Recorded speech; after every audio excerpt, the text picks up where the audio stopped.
ونستعينه ونستغفره ونعوذ بالله من شرور أنفسنا ومن سيئات أعمالنا من يهده الله فلا مضل له ومن يضلل فلا هادي له وأشهد أن لا إله إلا الله وحده لا شريك له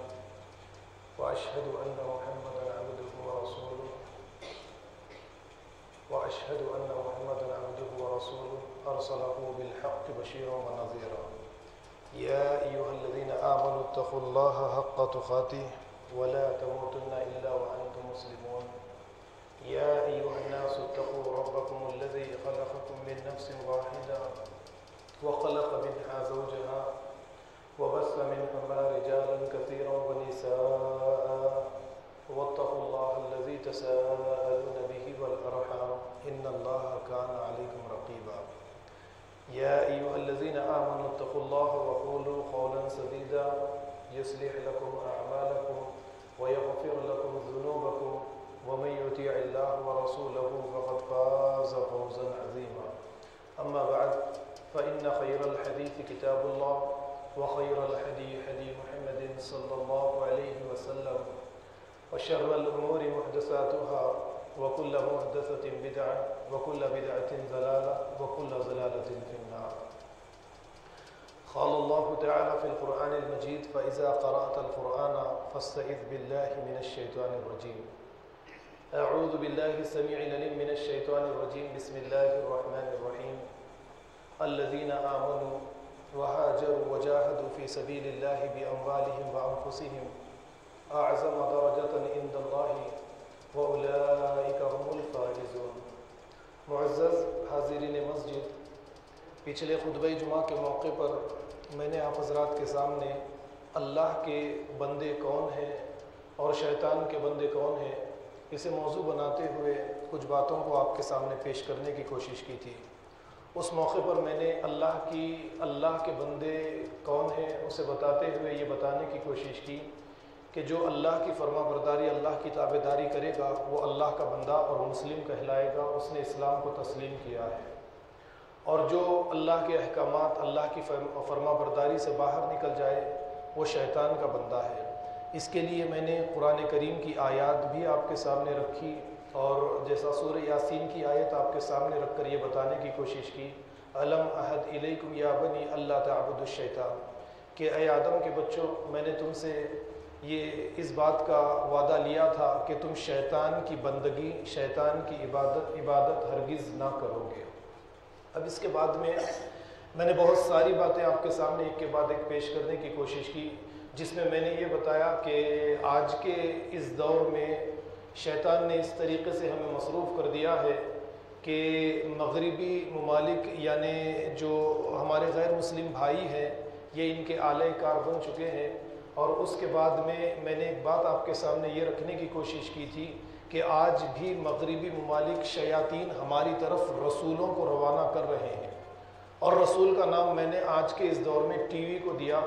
اور آپ کے سامنے یہ بتانے کی کوشش کی کہ ٹی وی کے ذریعے جس چیز کو نشر کیا جاتا ہے مسلمان اس چیز کو اختیار کر لیتے ہیں۔ ایک شیطانی کلچر، ایک شیطانی تہذیب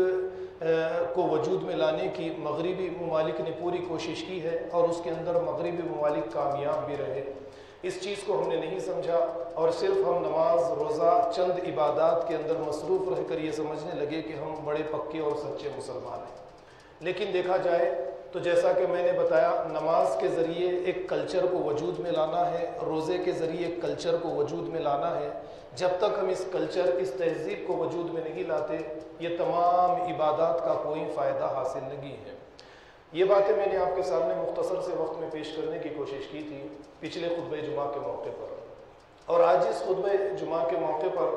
جیسا کہ آپ اچھی طرح سے جانتے ہیں کہ وسیم رضوی نے قرآن کریم کی 26 آیات پر اعتراض کیا، اور اس کے بعد میں وہ کورٹ میں حاضر ہو کر ان 26 آیات کو حذف کرنے کے لیے اپیل بھی دائر کرتا ہے کہ ان 26 آیات کو قرآن کریم سے باہر نکال دیا جائے۔ ان آیات کے یعنی مسلمانوں کو اس میں جہاد قتال کا حکم دیا جاتا ہے، اور ساری دنیا کے اندر فسادات، فتنہ، جہاد، جنگ وغیرہ جو چل رہی ہے یہ قرآن کریم کی 26 آیات ہی کا نتیجہ ہے۔ تو آج اسے ہی موضوع بناتے ہوئے جہاد کہ جہاد کی حقیقت اسلام میں کیا ہے، اسے موضوع بناتے ہوئے کچھ اہم باتوں کو آپ کے سامنے پیش کرنے کی کوشش کروں گا۔ سب سے پہلے آپ لفظ جہاد ہی کو لے لیجئے اور یہ جاننے کی کوشش کیجئے کہ قرآن کریم میں جہاد کا جہاں کہیں پر بھی لفظ آیا ہے، یہ قتال، لڑائی جھگڑا یا پھر اس طریقے سے جنگ یعنی حرب کے لیے کبھی استعمال نہیں ہوا ہے۔ قتال کے لیے یعنی اللہ تعالیٰ نے قرآن کریم میں قتل، قتال یا حرب، جنگ کے لیے حرب، اس طریقے کے الفاظ قرآن کریم میں استعمال کیے گئے۔ جہاد یا جد و جہد، یہ الفاظ جہاں کہیں پر بھی قرآن کے اندر آیا ہے، اس سے صرف یہی مراد نہیں ہے کہ غیر مسلمین کے خلاف ایک جنگ چھیڑ دی جائے۔ اور پھر اس بات سے یعنی اس بات کو سمجھنے کے لیے اگر ہم اپنی طرف بھی آئے اور تھوڑا سا تحقیق کریں، جس طریقے سے ہمارے اپنے معاشرے کے اندر بھی ہم دیکھتے ہیں کہ چند الفاظ ایسے ہوتے ہیں جس کے کوئی معنی نہیں ہوتے، یعنی بعض الفاظ کے معنی سخت بھی نہیں ہوتے، لیکن یہ الفاظ انسان کی طبیعت پر بڑے شدید بھی گزر جاتے ہیں۔ تو ٹھیک اسی طریقے سے جہاد بھی ایک ایسا لفظ ہے جو ہمارے غیر مسلم بھائیوں کے سامنے جب کبھی بھی یہ لفظ بولا جاتا ہے یا یہ لفظ ان کے سامنے آتا ہے، یہ خوف و غم کی کیفیت ان کے اوپر طاری ہو جاتی ہے۔ آپ دیکھیے، غور کیجئے کہ جیسا میں نے پہلے آپ کے سامنے بات رکھی کہ بہت سے الفاظ ہیں ایسے دنیا کے اندر جس کے معنی کچھ نہیں ہوتے اور لیکن یہ طبیعت پر بڑا اثر کرتے ہیں۔ ٹھیک اسی طریقے سے یہی معاملہ جہاد کے لفظ کے ساتھ ہے۔ جب کبھی بھی غیر مسلم ہمارے بھائی کے سامنے جہاد کا لفظ آ جاتا ہے یا قرآن کریم کے ذریعے پیش کر دیا جاتا ہے، آپ دیکھیں گے کہ ہمارے غیر مسلم بھائی کا چہرہ کالا پڑ جائے گا، سرخ ہو جائے گا، یا اس کے نبض کی حرکت 80 کی جگہ 100 تک بڑھ جائے گی، یا پھر اسی طریقے سے وہ یہ تصور کریں گے، وہ یہ سوچیں گے کہ مسلمانوں کے جھنڈ ہتھیار لیے ہوئے ہماری طرف آ رہے ہیں، ان کے سروں کے اوپر ایک جھنڈا بھی لہرا رہا ہے جس کے اوپر الجہاد لکھا ہوا ہے۔ تو یہ تمام کی تمام غلط فہمیاں ہیں، غلط خیالات ہیں جو ہمارے غیر مسلم بھائیوں کے دماغوں کے اندر بٹھا دیے گئے۔ اگر ہم جہاد کو صحیح طریقے سے ہمارے غیر مسلم بھائیوں کے سامنے پیش کریں گے اور ان کو یہ سمجھانے اور ان کو یہ بتانے کی کوشش کریں گے کہ جہاد دنیا کے اندر امن اور امان کو قائم کرنے کے لیے فرض کیا گیا، جہاد ایک ایسا اسلامی فریضہ ہے جس اسلامی فریضے کو مسلمان ادا کر کے دنیا کے اندر امن لانا چاہتا ہے، دنیا میں بسنے والے تمام انسانوں کی حفاظت کرنا چاہتا ہے، ان کی جان و مال، عزت و آبرو کی حفاظت کرنا چاہتا ہے، اور اس دنیا کے اندر جتنے مذاہب اس دنیا کے اندر موجود ہیں، ان تمام کے تمام مذاہب کو اگر یعنی باقی رکھنا ہے، اپنے اپنے طور طریقے سے، رسم و رواج سے، عبادات اور رسم و رواج ہے، اس کو یعنی اسے مزید آگے اپنی آزادی کے ساتھ اسے ادا کرنا ہے، تو صرف اور صرف جہاد ہی ایک ایسا فریضہ ہے اس کو باقی رکھ سکتا ہے۔ آپ قرآن کریم پر غور کیجئے یا نبی کریم صلی اللہ علیہ وسلم کی ساری 23 سالہ زندگی پر بھی آپ اگر غور کریں گے تو نبی کریم صلی اللہ علیہ وسلم کو بھی جنگوں کے اندر 83 یعنی 83 مرتبہ الجھانے کی کوشش کی گئی۔ 83 آپ یاد رکھیے، 83 مرتبہ نبی کریم صلی اللہ علیہ وسلم کو جنگوں میں الجھانے کی کوشش کی گئی، لیکن نبی کریم صلی اللہ علیہ وسلم ان جنگوں میں پڑنے کے بجائے اللہ کے نبی صلی اللہ علیہ وسلم ہمیشہ احتیاط کرتے تھے کہ ان کو ٹالا جائے۔ اور اس کے بعد میں اگر ہم دیکھتے ہیں تو 3 جنگیں ہمیں نبی کریم صلی اللہ علیہ وسلم کی ایسی ملتی ہے جسے بدر کے نام سے، احد کے نام سے اور حنین کے نام سے ہم جانتے ہیں کہ اللہ کے نبی صلی اللہ علیہ وسلم ان 3 جنگوں کے اندر شریک رہے۔ اور اس سے پہلے بھی میں نے آپ کے سامنے یہ بات رکھی، مجھ کو تعداد آج اس خطبہ جمعہ کے موقع پر صحیح طریقے سے یاد نہیں آ رہی ہے کہ اللہ کے نبی صلی اللہ علیہ وسلم نے جو جنگیں لڑی، ان جنگوں کے اندر 180 یا 150 آدمی ہی دو طرفہ دونوں جانب سے 150 یا 180 آدمی ہی مارے گئے۔ میں پھر سے آپ سے معذرت چاہتے ہوئے یہ بات کہہ رہا ہوں کہ مجھے تعداد صحیح طریقے سے یاد نہیں ہے، لیکن آپ غور کیجئے کہ اتنا بڑا دنیا کے اندر انقلاب لایا گیا، اور مرنے والوں کی اگر تعداد کو ہم کاؤنٹ کریں دیکھیں تو پتہ یہ چلتا ہے کہ یہ تو بالکل معمولی سی تعداد ہے۔ اور اس کے بعد میں دنیا کے اندر ایک ایسا عظیم انقلاب لایا گیا اس وقت میں کہ آج سے 1450 سال پہلے کہ جب کبھی بھی جنگ کا نام آتا تو انسانیت کانپ اٹھتی تھی۔ اس کے سامنے صرف جو باتیں آتی تھی وہ یہ کہ اگر کوئی ملک کسی ملک پر حملہ کر دے، یا کوئی قبیلہ، جیسا کہ آپ جانتے ہیں کہ پہلے قبیلے واری طور پر لوگ اپنی اپنی حکومتیں اپنے اپنی ریاستوں کے اندر قائم کر لیتے، یا قبیلے واری طور کی حکومتیں ہوا کرتی تھی۔ تو کوئی قبیلہ اگر کسی دوسرے قبیلے پر حملہ کر دیتا، رحم، کرم، انسانیت، رحمت، محبت، یہ نام کی کوئی چیز نہیں ہوتی تھی۔ اس وقت میں جنگ نام تھا صرف خون، قتل، غارت گیری، غلامی، یہی چیزوں کا نام تھا۔ اس وقت میں نبی کریم صلی اللہ علیہ وسلم دنیا کے سامنے آئے، اور جنگ بدر سب سے پہلی جنگ ہو رہی ہے۔ میں نے اس سے پہلے تو بہت ساری باتیں تفصیل کے ساتھ جنگ بدر کے موقع پر نبی کریم صلی اللہ علیہ وسلم نے کس طریقے سے صحابہ کرام کی تربیت کی ہے وہ باتیں آپ کے سامنے رکھی ہیں۔ اور آج جس حدیث کو میں آپ کے سامنے پیش کروں گا وہ حدیث بھی بڑی اہمیت رکھنے والی حدیث ہے کہ اللہ کے نبی صلی اللہ علیہ وسلم جنگ سے پہلے لشکر کی تربیت کر رہے تھے، اور اس میں یہ فرما رہے تھے صحابہ کرام سے کہ اے میرے صحابہ، دیکھو اس جہاد کو اللہ کا نام لے کر اللہ ہی کے لیے لڑنا ہے۔ اور اس کے بعد میں نبی کریم صلی اللہ علیہ وسلم نے فرمایا کہ کسی ضعیف انسان پر تم ہتھیار ہرگز نہیں اٹھاؤ گے، کسی عورت پر تم ہتھیار ہرگز نہیں اٹھاؤ گے، کسی معصوم بچے پر تم ہتھیار ہرگز نہیں اٹھاؤ گے، یہ تم نے مجھ سے وعدہ کیا ہے، اور اس میں خیانت ہرگز نہیں کرو گے، اللہ کا نام لے کر لڑو گے، اور اس جنگ کے اندر بھی انسانیت، رحمت، یہ ساری چیزوں کو تم مد نظر رکھو گے۔ یہ ابو داؤد کی حدیث ہے۔ دیکھیے اس حدیث پر آپ غور کیجئے کہ کیا پیاری تعلیم نبی کریم صلی اللہ علیہ وسلم نے جہاد سے متعلق صحابہ کرام کو دی ہے۔ لیکن آپ دیکھیں گے کہ وسیم رضوی نے جس طریقے سے قرآن کی 26 آیات پر اعتراض کیا ہے، اور پھر صاف طور پر یہ کہہ دیا ہے کہ یہ 26 آیات قرآن کریم سے نکال دی جائے، یہ کوئی پہلی مرتبہ نہیں ہوا کہ اس طریقے کے اعتراضات کیے گئے، بلکہ یہ اعتراضات کا سلسلہ کئی سالوں سے چلا آ رہا ہے۔ یہ بات اور ہے کہ ہمارے ہندوستان میں 1 صدی سے چل رہا ہے۔ اس سے پہلے مغربی ممالک پر اگر ہم نظر ڈالیں گے تو یہی سلسلہ مغربی ممالک پر کئی صدیوں سے مغربی ممالک میں یہ سلسلہ چلتا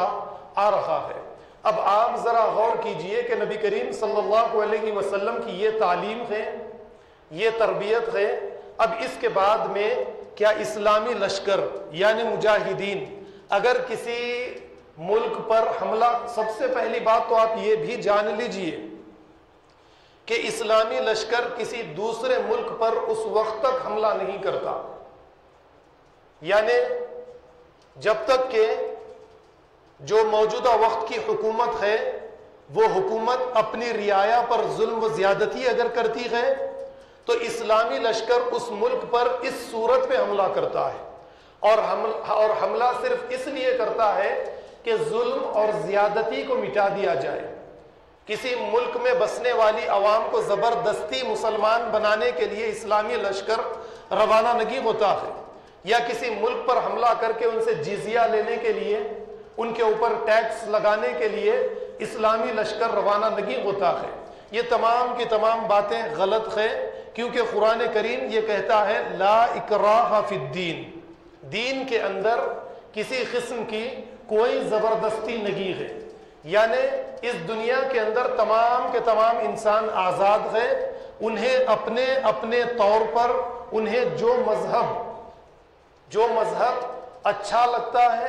سچا لگتا ہے، صحیح لگتا ہے، اس کی پابندی کرنے، اس کے رسومات ادا کرنے، اپنے طریقے سے عبادت اور پوجا کرنے کی انہیں پوری اجازت ہے۔ اسلام اس طریقے کی زبردستی کہیں نہیں کرتا ہے۔ یہ چیزیں ہمارے ذہنوں میں بھی بیٹھی ہوئی ہے کہ اسلامی لشکر جب کبھی کسی ملک کی طرف جاتا ہے تو زبردستی اسے مسلمان یعنی اس ملک کی رعایا کو، اس ملک کی آبادی کو مسلمان بنا لیا جاتا ہے۔ اس طریقے کی کوئی بات نہیں ہے۔ تو آپ دیکھیے کہ جس طریقے سے اسلام کو بدنام کرنے کے لیے قرآن کریم کی حقانیت کو، قرآن کریم جس طریقے سے اپنی حقانیت دنیا کے اوپر ثابت کرتی چلی جا رہی ہے، تو اس حقانیت یعنی اسے جھوٹا ثابت کرنے کے لیے اس طریقے کے واقعات نہ صرف ہندوستان بلکہ ساری دنیا میں ایک کے بعد ایک آتے جاتے ہیں اور ایک کے بعد ایک آتے چلے جائیں گے۔ لیکن اب اس صورت میں ہماری یہ ذمہ داری ہے کہ ہم آگے بڑھیں اور ہمارے غیر مسلم بھائیوں کو جہاد کے بارے میں صحیح طریقے سے یہ سمجھانے کی کوشش کریں کہ اسلام کی تاریخ کا یہ مطالعہ کرے اور ہم خود اپنی طرف سے اسلام کی تاریخ کو ان کے سامنے پیش کریں۔ جیسا کہ میں نے آپ کے سامنے بات رکھی کہ اللہ کے نبی صلی اللہ علیہ وسلم نے انقلابی یعنی اسلامی انقلاب لایا۔ اس انقلاب کے اندر دو طرفہ طور پر آپ انگلیوں پر یہ گن سکتے ہیں کہ چند افراد کا خاتمہ ہوا، چند افراد مارے گئے، لیکن اس کے باوجود آپ 1947 6 اگست یا 5 اگست اس دن کو کون انسان اس دنیا میں بسنے والا نہیں جانتا۔ امریکہ نے جو حرکت کی ہے اس سے بڑی، اس سے زیادہ ظلم و زیادتی کسی یعنی اس دنیا کے اندر انسانیت پر کہیں کی گئی ہے۔ جاپان کے 2 شہروں پر ناگاساکی، ہیروشیما پر ایٹم بم امریکہ نے گرائے ہیں، آپ اچھی طرح سے جانتے ہیں۔ لاکھوں کی تعداد میں افراد جہاں کہیں پر تھے، جس حالت میں تھے، یہ راکھ بن گئے، اور آج تک بھی ان 2 شہروں کی کیا حالت ہے آپ اچھی طریقے سے جانتے ہیں کہ اگر وہاں پر کوئی پیدا ہوتا ہے تو اپاہج مختلف قسم کے امراض کے ساتھ اس کی پیدائش ہوتی ہے، یعنی ظلم، بربریت، زندہ آبادی کو مردہ قبرستان کے اندر تبدیل کرنا، یہ ساری چیزیں مغربی ممالک کی ایجاد کردہ ہے۔ لیکن اس کے باوجود سارے کے سارے الزامات مسلمانوں کے اوپر تھوپے جاتے ہیں۔ مسلمانوں کو یہ کہا جاتا ہے کہ مسلمان جہاد کے نام سے ساری دنیا انسانیت کے بیچ میں خون، قتل، غارت گری، اس طریقے سے لوٹ مار کا بازار گرم کرتے ہیں۔ ہرگز ایسی بات نہیں ہے، بلکہ چلیے ایک اور حدیث میں آپ لوگوں کے سامنے نبی کریم صلی اللہ علیہ وسلم کی پیش کروں گا۔ صحابہ کرام کے ساتھ نبی کریم صلی اللہ علیہ وسلم جہاد کے لشکر کو لیے ہوئے روانہ ہو رکھے تھے۔ اب آپ اچھی طرح سے جانتے ہیں کہ غربت کے ایام تھے اور اس موقع پر لشکر کے یہاں پر کھانے پینے والی چیزوں کی کمی تھی۔ بھوک کی شدت نے صحابہ کرام کو مجبور کر دیا کہ اطراف میں جو چھوٹے چھوٹے گاؤں لگ رہے تھے، ان گاؤں میں جو جانور صحابہ کرام کو نظر آئے، ان جانوروں کو صحابہ کرام نے پکڑا، ان کو ذبح کیا اور ان کا گوشت دیگچیوں پر چڑھا دیا۔ بعض صحابہ نے نبی کریم صلی اللہ علیہ وسلم کو بتایا کہ صحابہ کرام نے یہ حرکت کی ہے۔ نبی کریم صلی اللہ علیہ وسلم اپنی آرام گاہ سے فوراً نکلے اور صحابہ کرام کے بیچ میں پہنچے۔ آپ کے ہاتھ میں ایک کمان تھی، اس کمان سے نبی کریم صلی اللہ علیہ وسلم نے دیگچیوں پر موجود اس گوشت، اس غذا کو اپنے ہاتھ اس کمان سے نیچے گرا دیا، اور اس کے بعد میں صحابہ کرام سے فرمایا کہ لوٹ مار کا مال حرام چیزوں سے کچھ کمتر نہیں ہے۔ اے میرے صحابہ، بھوک کی شدت بھی رہے، میں تمہیں اس بات کی اجازت نہیں دیتا کہ تم زبردستی کسی کے مال پر قبضہ کر لو اور اسے اپنی غذا بنا لو۔ ذرا آپ غور کیجئے کہ ایسے وقت میں، آج کے اس موجودہ دور میں، آپ اچھی طرح سے جانتے ہیں کہ کوئی لشکر کسی اور ملک میں اگر گھستا ہے، اس کی تعلیم، تربیت، ہیومن رائٹس کے بہت چرچے ہمارے بیچ میں کیے جاتے ہیں۔ ہیومن رائٹس کی اگر ایجاد، اس کو اگر کسی نے وجود میں لایا ہے، حقوق انسانیت کو، تو نبی کریم صلی اللہ علیہ وسلم کی ذات ہے۔ کہ اللہ کے نبی صلی اللہ علیہ وسلم نے بھوک کی شدت بھی ہے تو صحابہ کرام کی تربیت کی کہ ان کے مالک کے یہاں پر جائے، اس کی رقم ادا کرے، رقم نہیں ہے تو مالک سے اجازت لے، زبردستی ڈرا دھمکا کر بھی نہیں، وہ اگر خوش دلی کے ساتھ تم کو کوئی جانور عطا کر دے، وہ تم کو اگر دے ڈالے تو تم اس کی غذا استعمال کر سکتے ہو۔ اور یہی اللہ کے نبی صلی اللہ علیہ وسلم نے گوشت تک فرما کر نہیں چھوڑ دیا، بلکہ مزید آگے اللہ کے نبی صلی اللہ علیہ وسلم نے یہ بھی فرمایا کہ اے میرے صحابہ، تمہیں اس بات کی بھی اجازت نہیں ہے کہ دودھ دینے والے جانور اگر تمہیں راستے میں کسی کے دکھائی دے، ان جانوروں کا تم دودھ بھی نہیں لے سکتے، ہاں الا یہ کہ ان کے اگر مالک تمہیں اس بات کی اجازت دے ڈالے کہ تم ان کا دودھ استعمال کر سکتے ہو تو تمہیں اجازت ہے کہ تم ان کا دودھ استعمال کرو۔ آپ ذرا غور کیجئے کہ ایسے تربیت یافتہ صحابہ کرام جو جنگ کے میدان کی طرف جاتے تو کیا ایسے صحابہ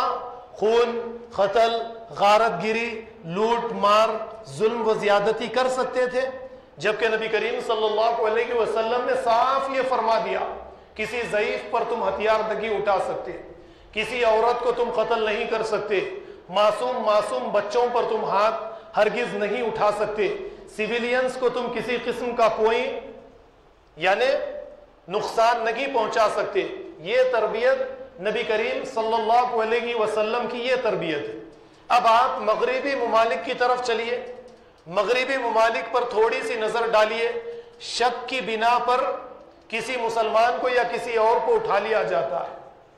اس پر کیس چلائے بغیر اسے جیل کے اندر ڈال دیا جاتا ہے، اور پھر سزاؤں کے بارے میں بھی بعض باتیں تو ٹی وی کے ذریعے، انٹرنیٹ کے ذریعے یا سوشل میڈیا کے ذریعے ہم تک آ جاتی ہیں، اور بہت ساری ایسی باتیں ہیں جو ہم تک نہیں پہنچتی کہ شک کی بنیاد پر کسی کو قیدی بنا لیا گیا اور پھر ایسی اذیتناک سزائیں انہیں دی جاتی ہیں، انہیں ننگا کیا جاتا ہے، شرمگاہوں پر شوق لگائے جاتے ہیں اور گندی چیزیں انہیں پینے کے لیے مجبور کیا جاتا ہے، ان کے ناخن ان کی انگلیوں سے کھینچ کر نکال دیے جاتے ہیں، ان کو اس طریقے سے اذیت دی جاتی ہے کہ یہ اس سزا پانے کے بعد جب باہر نکلے تو نفسیاتی اعتبار سے بھی یہ صحیح نہ رہ سکے۔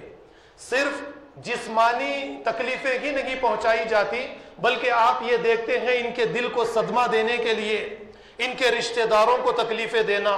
ان کی اولاد کو تکلیفیں دینا، ان کا سوشل بائیکاٹ کرنا، ہیومن رائٹس کی جو باتیں کی جاتی ہیں، لیکن اس کے باوجود یہ سب افغانستان کے اندر کیا کیا نہیں ہوا اور کیا کیا ہو رہا ہے سیویلینز کے ساتھ، خاص کر آپ بتائیے، یا پھر شام میں جس طریقے سے بمباری کر کے یا دوسرے ہتھیار کے ذریعے انسانیت کو بڑی آسانی کے ساتھ تباہ اور برباد کر دیا جا رہا ہے، ہم آواز نہیں اٹھا سکتے۔ لیکن اس کے باوجود بار بار قرآن کریم پر اعتراض کرنا اور یہ کہنا کہ قرآن کریم کے ذریعے اس دنیا کا امن اور امان جو ہے وہ تباہ اور برباد ہوتا چلا جا رہا ہے۔ لیکن اس مسئلہ جہاد کو لے کر میں یہ کہوں گا کہ یہ جہاد دنیا انسانیت کے لیے اللہ کی طرف سے فرض کیا گیا ایک رحمت والا فریضہ ہے، اور اللہ تعالیٰ اپنی اس رحمت سے کسی کو محروم رکھنا نہیں چاہتے۔ اسی لیے قرآن کریم میں آپ دیکھیے کہ جب مجاہدین جہاد کے لیے نکلتے ہیں تو انہیں جس طریقے سے تعلیمات دی جاتی ہے، انہی تعلیمات میں سب سے پہلے تو یہ فرمایا گیا، پہلے تو انہیں قتال سے مسلمانوں کو کئی سالوں تک کے لیے قتال سے مسلمانوں کو مکی زندگی اگر آپ دیکھیں گے، مکہ میں کہیں پر بھی یہ نہیں فرمایا گیا کہ اب آپ مشرکین سے قتال کیجئے، بلکہ آپ جانتے ہیں کہ مکہ کے مسلمانوں کو ان کے گھروں سے نکالا گیا، ان کا مال جائیداد، بیوی بچے، یہ ساری چیزوں کو ایک دوسرے سے جدا کر دیا گیا، چھین لیا گیا، اور جب جنگ بدر ان کے اوپر مسلط کی گئی اس وقت میں اللہ نے یہ فرمایا اذن للذین یقاتلون بانہم ظلموا، اللہ تعالیٰ اب تمہیں حکم دیتے ہیں، اللہ تعالیٰ اب تمہیں اجازت دیتے ہیں کہ تم ان کے ساتھ مشرکین عرب کے ساتھ تم قتال کرو، وہ اس لیے کہ انہوں نے تمہارے اوپر ظلم کیا۔ سب سے پہلی بات یہ معلوم ہوتی ہے کہ قتال کی اجازت جو ہے وہ اگر کوئی قوم ظلم کرتی ہے، زیادتی کرتی ہے، زمین پر فتنہ اور فساد کرتی ہے اور ناحق مسلم غیر مسلم انسانیت کو قتل کرتی ہے، تو اس کے بعد اللہ تعالیٰ اس بات کی اجازت دیتے ہیں کہ اب تم ان لوگوں کے ساتھ قتال کرو جنہوں نے تمہارے ساتھ قتال کیا ہے۔ یعنی سب کے ساتھ قتال کرنے کی کہیں پر اجازت نہیں ہے۔ کوئی غیر مسلم آبادی ہے، اس کے اوپر مسلمان ہتھیار لے جا کر حملہ کر ڈالے، ایسا ہرگز نہیں ہے، بلکہ اللہ تعالیٰ نے اس بات کی اجازت دی ہے کہ جو تمہارے ساتھ قتال کرے تم ان کے ساتھ قتال کرو، اور جو تمہارے ساتھ قتال نہ کرے اگرچہ قتال کرنے والوں کی یہ قوم سے رہے، ان کے ساتھ ان کے تعلقات رہے، ان کے خاندان اور قبیلے کے رہے، تمہارے دشمنوں کے یہ خاندان قبیلے اور ان کی قوم کے رہے، یہ ہم جنس رہے، ہم مذہب رہے، ہم قوم رہے، ہم ریاست رہے، لیکن قرآن کہتا ہے خبردار اے ایمان والو تم ان کے ساتھ قتال ہرگز نہیں کر سکتے، بلکہ اللہ تعالیٰ نے یہ فرمایا لا ینہاکم اللہ عن الذین لم یقاتلوکم فی الدین ولم یخرجوکم من دیارکم ان تبروہم وتقسطوا الیہم۔ اللہ تعالیٰ فرماتے ہیں کہ اللہ تعالیٰ تمہیں منع نہیں کرتے، جن لوگوں نے تمہارے دین کو لے کر تم سے لڑائی اور جھگڑا نہیں کیا، تمہارے ساتھ قتال نہیں کیا، اللہ تعالیٰ تمہیں منع نہیں کرتے کہ تم ان کے ساتھ احسان کرو، اچھا سلوک کرو، اور انہوں نے تمہیں تمہارے گھروں سے بھی نہیں نکالا ہے، اسی لیے تم ان کے ساتھ احسان کرو، ان کے ساتھ اچھا سلوک کرو۔ اللہ تعالیٰ فرماتے ہیں کہ دیکھو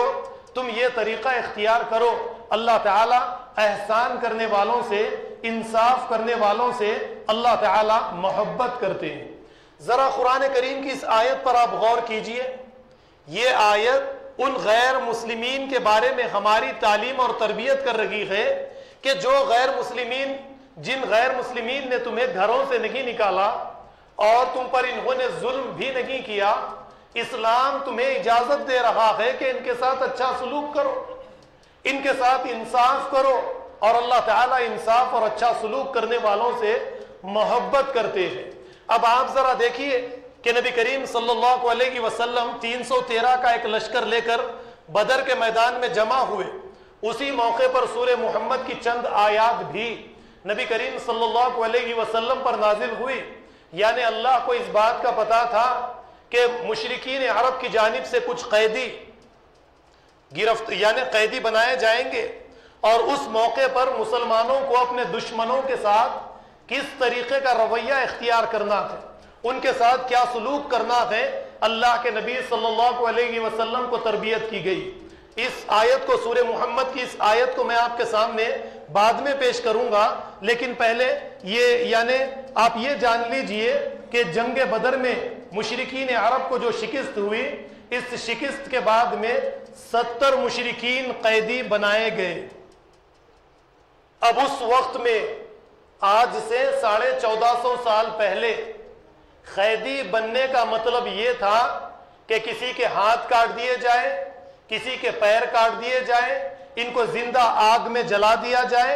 یا خونخوار جانوروں کے پنجرے میں ڈال کر ان کا خاتمہ کر دیا جائے، ان کی آنکھوں میں گرم گرم سلاخیں ان کی آنکھوں میں ڈال کر ان کی آنکھیں پھوڑ دی جائے، ان کا سینہ چاک کر کے ان کا دل نکال دیا جائے۔ اس طریقے کی سخت سزائیں اس وقت میں دی جاتی تھی۔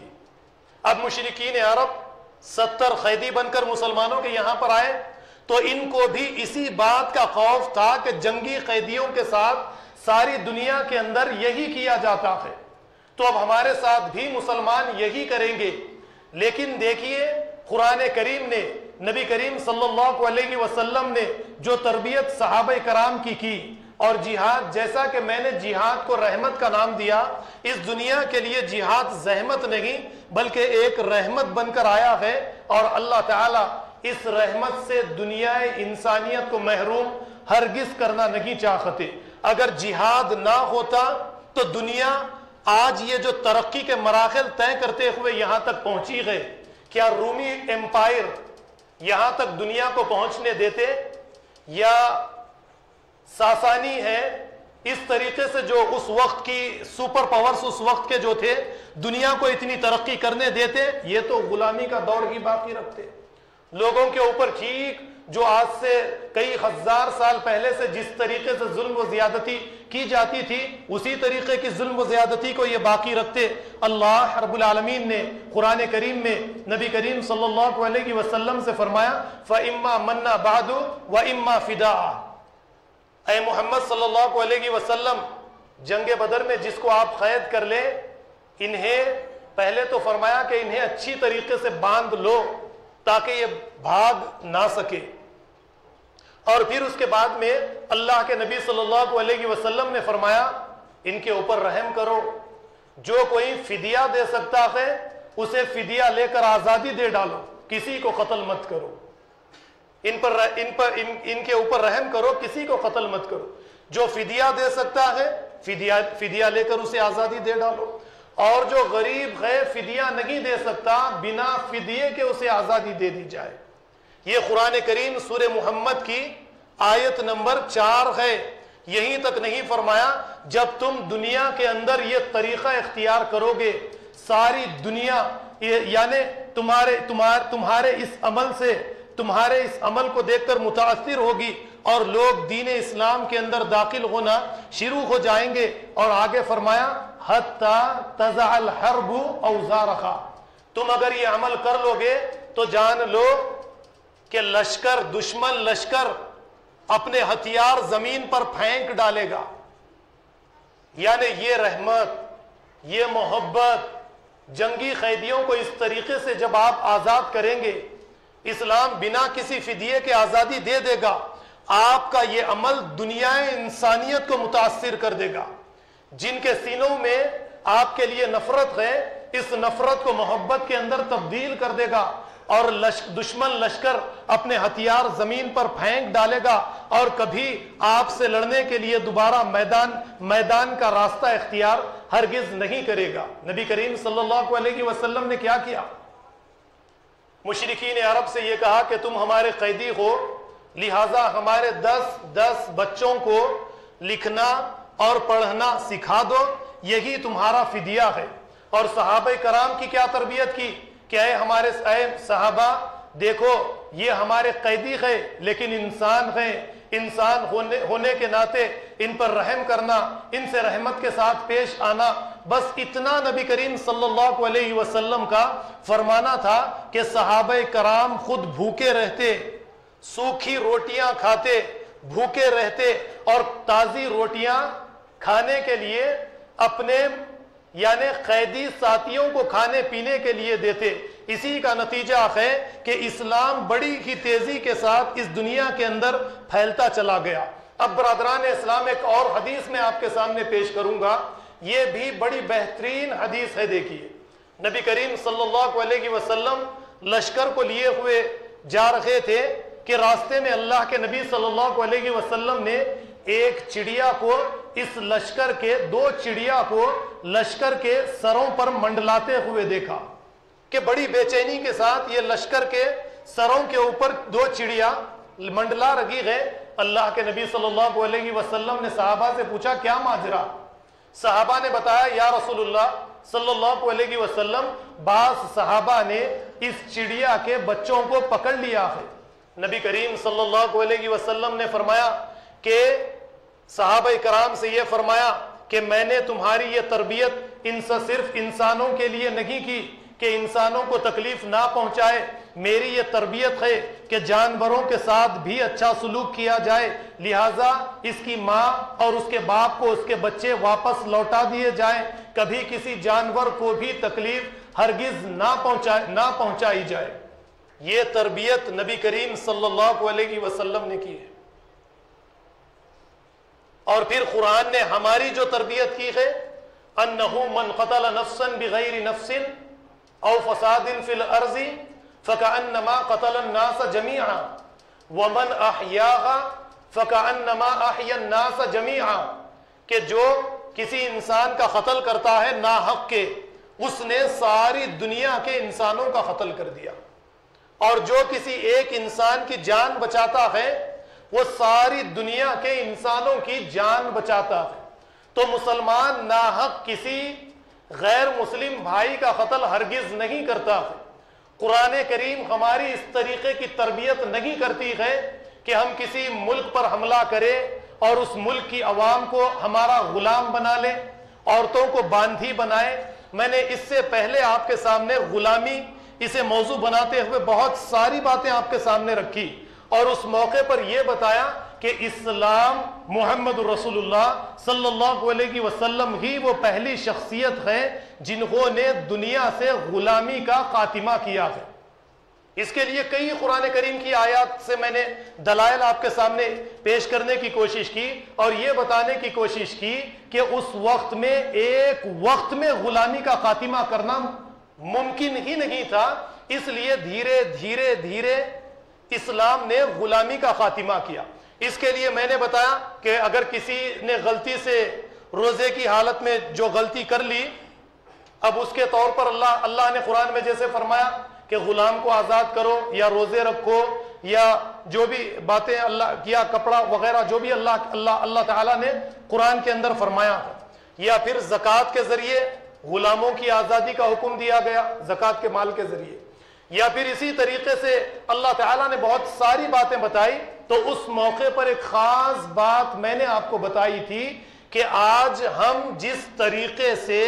سودی نظام کے اندر جس طرح ایک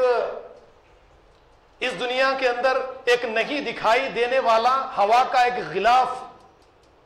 اس غلاف کے اندر ہم موجود ہے، جس طریقے سے مچھلی سمندر کے اندر رہتی ہے اسی طریقے سے ہم ایک ہوا کے غلاف کے اندر موجود ہے، ہم اس سے باہر نہیں جا سکتے. ٹھیک اسی طریقے سے ایک سود کا غلاف ساری دنیا کو پہنا دیا گیا ہے، ہم اس سے باہر نہیں نکل سکتے. تو ٹھیک یہی معاملہ اب مسلمان رہے غیر مسلم رہے، سب کے سب سود کے اس عذاب کے اندر اس نظام کے اندر مبتلا ہے. تو ٹھیک یہی معاملہ 1400 سال پہلے غلامی کا تھا. کوئی بوڑھا، کوئی لنگڑا، کوئی بچہ، کوئی عورت، کوئی ضعیف، یہ سب کے سب غلام جو تھے وہ گھروں کے اندر موجود تھے اور یہی کام کاج کرتے تھے، اپنے مالکوں کو لا کر روپیہ دیتے تھے، مالک ان کے ذمہ دار ہوتے تھے. اگر ایک وقت میں اس غلامی کے نظام کو ختم کر دیا جاتا تو دنیا کے اندر بڑے کرائسس آ جاتے تھے. تو اسی لیے اللہ تعالیٰ نے ایک کے بعد ایک غلامی کا خاتمہ کیا ہے. خیر وہ میرا موضوع نہیں ہے، وقت بھی مجھے اجازت نہیں دیتا ہے کہ مزید اس موضوع پر کچھ باتوں کو آپ کے سامنے رکھا جائے، لیکن ایک اور حدیث آپ کے سامنے رکھ کر میں ایک واقعے کے بعد اپنی باتوں کو ختم کروں گا. نبی کریم صلی اللہ علیہ وسلم ایک جگہ پر اللہ کے نبی نے لشکر کو لے کر پڑاؤ ڈال دیا، لشکر رک گیا آرام کرنے کے لیے، اور اس موقع پر اللہ کے نبی صلی اللہ علیہ وسلم نے دیکھا کہ چمٹیوں کے جو گھر، مٹی کے جو گھر چمٹیوں کے یا اس طریقے سے دیمک کے گھر ہوتے ہیں آپ دیکھتے ہیں نا، ان گھروں کے اوپر بعض صحابہ نے تیل ڈالا اور ان کے گھروں کو جلا دیا. اللہ کے نبی نے دیکھا، صحابہ سے پوچھا یہ تم نے کیوں کیا؟ صحابہ نے کہا یا رسول اللہ صلی اللہ علیہ وسلم یہ ہمیں تکلیف پہنچا رہے تھے. نبی کریم صلی اللہ علیہ وسلم نے کہا خبردار، میں تمہیں اس بات کی اجازت نہیں دیتا کہ تم آگ کے عذاب کے ذریعے کسی اللہ کی مخلوق کو ختم کرو. آگ کا عذاب دینا صرف یہ اللہ کا اختیار ہے، اللہ جسے چاہے دے جسے چاہے نہ دے، لیکن خبردار اس طریقے سے اللہ کی کسی مخلوق کو عذاب تم ہرگز نہیں دینا. یہ تعلیم پیارے نبی صلی اللہ علیہ وسلم کی ہے. اب چلیے فتح مکہ کی طرف آپ کو لیے چلو. فتح مکہ کے اس واقعے سے تو ہر مسلمان واقف ہے. ایک تو صلح حدیبیہ ہوا، صلح حدیبیہ کے موقع پر اللہ کے نبی صلی اللہ علیہ وسلم نے مشرکین سے صلح کر لی. اب اس صلح کو مشرکین نے ہی توڑا ایک قبیلے پر حملہ کر کے، اور وہ قبیلہ اللہ کے نبی کے پاس تشریف لے کر آ گیا کہ اللہ کے نبی صلی اللہ علیہ وسلم جو صلح کی گئی تھی، اس صلح کو مشرکین نے توڑ دیا۔ میں نے پہلے کیا بتایا؟ اللہ کے نبی صلی اللہ علیہ وسلم مسلمان کسی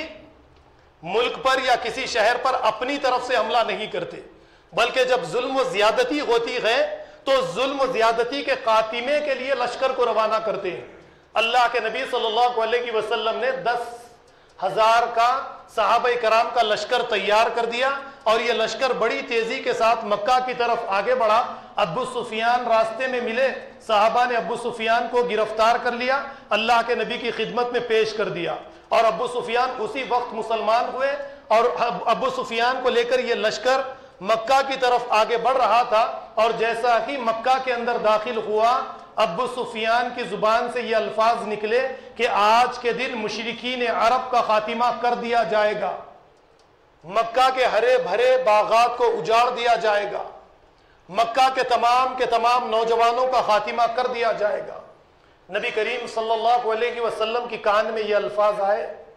اور اللہ کے نبی صلی اللہ علیہ وسلم نے یہ سنتے ہی جو الفاظ اللہ کے نبی کی زبان سے نکلے، ابو سفیان نے یہ فرمایا، آپ نے اعلان کیا، من دخل دار ابی سفیان فہو آمن، جو ابو سفیان کے گھر میں داخل ہو جائے سب سے پہلے اسے ہی امن ملے گا۔ دیکھیے، آپ غور کیجئے کہ جس کی زبان سے جو الفاظ نکلے، اور اللہ کے نبی صلی اللہ علیہ وسلم کی حکمت، آپ کی محبت، لوگوں کے دلوں کو جیتنے کا طریقہ، تلوار سے انسان صرف جسموں پر حکومت کرتا ہے، لیکن محبت، حکمت، اخلاق سے اللہ کے نبی صلی اللہ علیہ وسلم نے انسانیت کے دلوں پر حکومت کی ہے۔ فرمایا جو ابو سفیان کے گھر میں داخل ہو جائے اسے امن ہے، ومن ترک سلاح فہو آمن، جو ہتھیار پھینک دے، ہم سے ملاقات کرے، اس کے لیے بھی امن ہے۔ ومن دخل مسجد فہو آمن، جو مسجد حرام میں داخل ہو جائے اسے بھی امن ہے۔ یہ سب نہیں کر سکتا، ومن اغلق ببابہ فہو آمن، کم سے کم اتنا کر لے کہ اپنے اپنے مکانات کے دروازے بند کر لے۔ اس سے بڑی بات کیا ہوگی آپ بتائیے؟ اتنے بڑے بڑے دشمن ہیں، لیکن پھر بھی یہ فرمایا اپنے اپنے مکانات کے دروازے بند کر لو، اسے امن مل جائے گا۔ آپ ذرا غور کیجئے کہ اس کے باوجود جہاد کے بارے میں یہ کہنا کہ قرآن کریم سے 26 آیات کو نکال دیجئے، باتیں اور بہت ساری آپ کے سامنے رکھی جا سکتی ہے، لیکن وقت اجازت نہیں دیتا۔ میں اپنی باتوں کو یہیں پر ختم کرتے ہوئے